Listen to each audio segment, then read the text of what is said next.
dear students, and I welcome to you all in today's English session. So in the previous session I have taken your live classes, and in that same session I have completed the question answers discussion of chapter 3, that is seeds. So now your pen paper syllabus of English literature is completed. आपका pen paper का English literature में pen paper का syllabus जो है वो complete हो चुका है. Now we have moved on the language portion and we have already done the chapter number 1, that is alphabetical order. And today we are going to study the new chapter, that is chapter number 2, parts of speech. So now let's start. So there are 8 parts of speech. Total 8 parts of speech होते हैं English language में. जब हम पढ़ते हैं तो अगर आपसे कोई पूछता है how many parts of speech are there, so there are total 8 parts of speech, that is noun, pronoun, verb, adjective, adverb, preposition, conjunction and interjection. These are 8 parts of speech. So today we are going to study the definition and we will learn what are these parts of speech. ये parts of speech है क्या, इनकी definition क्या है, इसे हम क्या कहते हैं, इसमें क्या होता है, कैसे क्या करते हैं. So now let's C on the board. So the first definition is of noun. पहली डेफिनेशन जो है वो नाउन की है. नाउन को हम हिंदी में संज्ञा कहते हैं. सो the definition is a noun is the name of person, place, animal और थिंग. नाउन मतलब संज्ञा. संज्ञा किसे कहते हैं, नाउन किसे कहते हैं, किसी पर्टिकुलर पर्सन का नेम हो, किसी पर्टिकुलर इंसान का नाम हो, किसी एनिमल का नाम हो, किसी जगह का नाम हो, किसी थिंग का नाम हो, तो उसे हम संज्ञा मतलब नाउन कहते हैं. मीन्स किसी एक पर्टिकुलर पर्सन का. For example Ram. राम किसी का नाम है, किसी एक पर्सन का नाम. यहाँ हम नहीं कह सकते कि सबका नाम राम है, किसी एक का नाम राम है, तो उससे हम क्या कहेंगे, किसी एक पर्टिकुलर पर्सन का नाम है, इसलिए वो नाउन हो गया, वो एक संज्ञा शब्द हो गया. लाइकवाइज उसी तरह स्वाति, सन, आगरा, ये सब क्या है, ये सब किसी एक particular place, particular person, particular thing के नेम्स है. कोई भी जगह हो गई, गंगा, रिवर गंगा हो गई, ये सब क्या है, किसी एक पर्टिकुलर रिवर का नाम है, किसी पर्टिकुलर जगह का नाम है, किसी पर्टिकुलर एनिमल प्लेस का नाम है, तो वो क्या होगी, नाउन होगा. So now next one is pronouns. A pronoun is a word used in place of noun. Pronoun मतलब सर्वनाम. सर्वनाम एक ऐसा शब्द है जो संज्ञा के स्थान पर प्रयोग किया जाता है. मीन्स नाउन की प्लेस पर हम उसको यूज करते हैं. जैसे मान लीजिए अगर आपसे कह रहा है Ram is a good boy, Ram lives in Delhi. बार बार हम राम का नाम नहीं लेंगे, तो उसकी जगह हम प्रोनाउन वर्ड यूज करेंगे. Like Ram is a good boy, he lives in Delhi. Ram एक अच्छा लड़का है, वह दिल्ली में रहता है. तो हम यहाँ नहीं बोलेंगे कि राम एक अच्छा लड़का है, राम दिल्ली में रहता है. तो हम उसकी जगह क्या करें, हमने प्रोनाउन मतलब सर्वनाम शब्द यूज किया, प्रोनाउन वर्ड यूज किया कि राम एक अच्छा लड़का है, वह मतलब he lives in Delhi, वह दिल्ली में रहता है. So ये हो गया pronoun. So here are some examples of pronoun. So let's see, he, she, it, they, have, ये सब क्या होते हैं, ये सब pronoun के examples है. Means जहां पर हम बार बार नाउन का मतलब कोई नाउन है, अगर कोई पर्सन का नाम है, बार बार हमें किसी पर्सन का नाम, किसी जगह का नाम यूज नहीं करना है, तो उसकी जगह हम प्रोनाउन के वर्ड्स को यूज करते हैं. Next is verb. वर्ब मतलब क्रिया. A verb is an action word. जब किसी तरीके का एक्शन हो रहा हो, किसी तरीके का क्रिया हो रही, मतलब अगर कोई किसी तरीके का काम हो रहा हो, लाइक लिखना, पढ़ना, खेलना, खाना बनाना, रीडिंग करना, इस तरह की कोई भी वर्क हो रहा है, एक्शन हो रहा है किसी तरीके का, तो उसको हम वर्ब कहते हैं, मतलब क्रिया कहते हैं. आप वर्ब की एक डेफिनेशन और बोल सकते हो, doing, saying and action words are called verbs. Doing, saying and action words are called verbs. Verb की एक डेफिनेशन ये भी हो सकती है. So here are some examples written on the board, like write, go लिखना, जाना, खेलना, कुकिंग करना, ये सब क्या हो गए वर्ब के example. see the definition of adjective. So the definition of adjective. Adjective को हम हिंदी में विशेषण कहते हैं.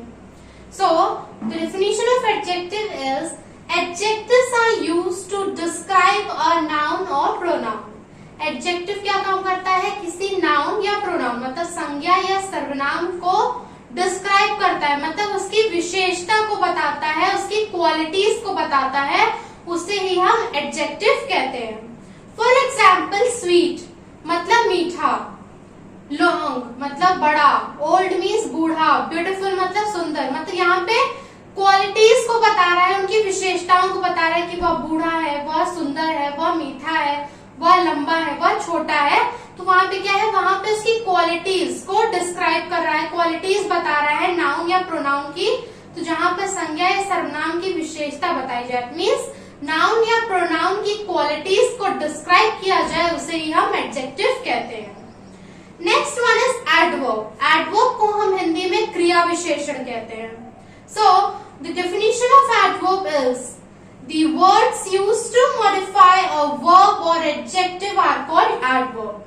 कोई ऐसे वर्ड जो कि वर्ब या किसी एडजेक्टिव को मॉडिफाई करे, मतलब किसी क्रिया या किसी विशेषण की भी विशेषता को बताए, मीन्स वर्ब या एडजेक्टिव को डिस्क्राइब करे, उनको मॉडिफाई करे, मतलब यहाँ पे किसी वर्ब या एडजेक्टिव की विशेषता को बताते हैं, उन्हें हम क्रिया विशेषण कहते हैं.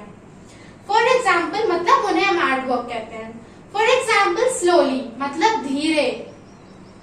यहाँ पे क्या है? ये सब वर्ड जो है वर्ब है, और जब इसमें यूजुअली क्या होता है? ly लग जाता है. एक कॉमन सा इसमें पॉइंट होता है याद रखने के लिए कि अगर ly लगा है तो वो वर्ड ज्यादातर वो एडवर्ब में ही माना जाता है. जैसे स्लो. स्लो क्या है? एक वर्ब है, एक क्रिया शब्द है, वर्ब है. अगर उसमें हमने ly ऐड कर दिया मतलब स्लोली धीरे, तो उसमें क्या हमने वर्ब को मॉडिफाई कर दिया, उसकी विशेषता को बता रहे हैं कि for example the car is moving slowly. Car जो है वो धीरे चल रही है. कार चल रही है तो वो क्या है? वो एक वर्ब है कि इट इज मूविंग, वो स्लोली मूव कर रही है, स्लो है. बट हमने क्या किया? स्लोली कि कार धीरे चल रही, वहां पर हमने वर्ब को भी मॉडिफाई कर दिया, उसे ही हम एडवर्ब कहते हैं. Next is preposition. प्रीपोजिशन को हम हिंदी में पूर्व सर्ग कहते हैं. सो definition of preposition is prepositions are used before nouns to form a phrase that show where, when, how and why. So it's saying कि preposition ऐसे words हैं जो noun के पहले यूज होते हैं, मतलब नाउन के पहले हम उन्हें लगाते हैं ताकि वो क्या शो करे कि कब, कहाँ, कैसे और क्यों कोई भी चीजें हुई हैं. मीन्स कुछ भी फ्रेज, मतलब उस फ्रेज को नाउन के आगे हम लगाते हैं एक फ्रेजल वर्ब बनाने के लिए कि क्या चीज कब हुई, कहाँ पर हुई, कैसे हुई और क्यों हुई, उसे ही हम प्रीपोजिशन मतलब पूर्व सर्ग कहते हैं. तो अगर आपसे कोई पूछता है प्रीपोजिशन क्या है, so you will simply say prepositions are used before nouns to form a phrase. Prepositions जो है वो नाउन के पहले यूज होते हैं एक फ्रेज बनाने के लिए, ताकि ये दिखा सके टू शो दैट शोज, जो कि दिखाता है कि कोई भी चीज जो है, वेयर मीन्स कहाँ पर, व्हेन मतलब कब, हाउ मतलब कैसे और why मतलब क्यों हुई. So this is the definition of preposition. For example, in, on, under, of, ये सब क्या है? ये prepositions के example. That for example, the cat is on the table. Cat जो है टेबल के ऊपर है. The man is under the tree. Man जो है वो पेड़ के नीचे है.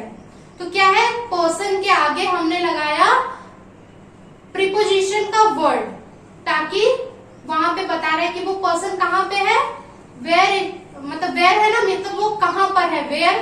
तो यहाँ पे क्या पूछ रहे, कहाँ पे है वो? He is under the tree, वो मतलब पेड़ के नीचे है.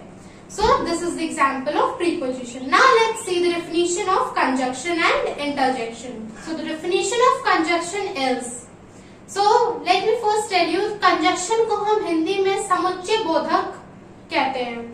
So the definition is the words that join two words or a group of words are called conjunctions. तो वो words जो कि किसी दो वर्ड या ग्रुप ऑफ वर्ड्स को जोड़ते हैं आपस में उन्हें हम कंजक्शन यानी कि समुच्चय बोधक कहते हैं। कोई भी वर्ड जो किसी दो वर्ड को ज्वाइन करे आपस में या किसी ग्रुप ऑफ वर्ड्स को आपस में ज्वाइन करे उसे हम कंजक्शन कहते हैं।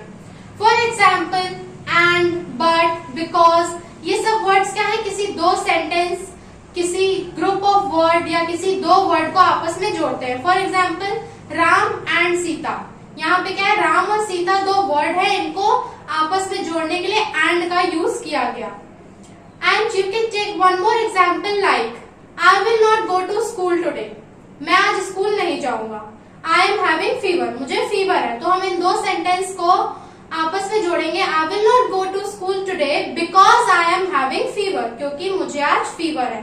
तो हमने क्या यूज किया यहाँ पे, बिकॉज का यूज किया किसी दो सेंटेंस को या ग्रुप ऑफ वर्ड्स को आपस में जोड़ने के लिए, उसे ही हम कंजक्शन कहते हैं। Next is interjection. इंटरजेक्शन को हम विस्मयादि बोधक कहते हैं हिंदी में। So definition of interjection is it is used to show surprise और इमोशन। इंटरजेक्शन का यूज हम कब करते हैं, किसी तरीके का सरप्राइज हो, किसी तरीके का इमोशन हो, खुशी हो, दुख हो, सैडनेस हो, एंगर हो, उसको शो करने के लिए हम इंटरजेक्शन यूज करते हैं। There is one point to remember that interjection में हमेशा एक्सक्लामेटरी साइन यूज होता है। This is the exclamatory sign. तो इंटरजेक्शन में हमेशा एक्सक्लामेटरी साइन यूज होता है।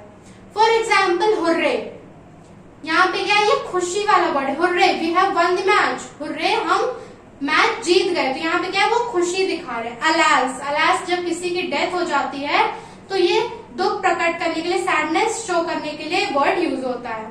ओह, ब्रेवो, ये सब वर्ड्स क्या है, किसी तरीके की सडन फीलिंग्स जो हमारे माइंड में आती हैं कोई चीज सुनकर देखकर, तो उसे ही हम इंटरजेक्शन कहते हैं।